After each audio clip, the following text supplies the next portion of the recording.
নমস্কার। আজ আমি তোমাদের জোড়া মা সরস্বতীর অঙ্গরাগ করে দেখাতে চলেছি। এটা করেছিলাম সরস্বতী পূজার ঠিক আগের দিন। খুব তাড়াহুড়োয় কয়েক ঘন্টার মধ্যে কাজটাকে শেষ করতে হয়েছে। বিশ্বজুড়ে মাতা সরস্বতীর উদ্দেশ্যে নিবেদিত অনেকগুলি হিন্দু মন্দির রয়েছে, যেসবের মধ্যে কাশ্মীর অবস্থিত সারদা পীঠ অন্যতম প্রাচীন মন্দির। মাতা সরস্বতী সমগ্র ভারতে, বিশেষত তার নির্দিষ্ট উৎসবের দিন বসন্ত পঞ্চমীতে ব্যাপকভাবে পূজিত হন।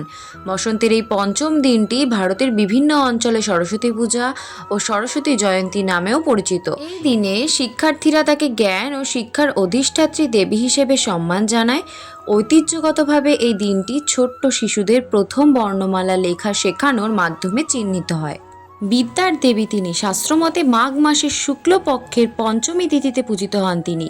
তার আশীর্বাদে জীবনে জ্ঞান, সঙ্গীত, সাহিত্য, বিদ্যা, বুদ্ধির সঞ্চার এবং বিকাশ ঘটে। পুরাণ মতে তিনিই এই সংসারকে কথা এবং সুর দান করেছিলেন। সৃষ্টিকর্তা ব্রহ্মার মানস কন্যা তিনি। মতান্তরে তিনি আবার ব্রহ্মার স্ত্রীও। অন্য মতে জগতের সকল জ্ঞানের আধার শ্রীকৃষ্ণের জিহা থেকে নাকি জন্ম হয় দেবী সরস্বতী।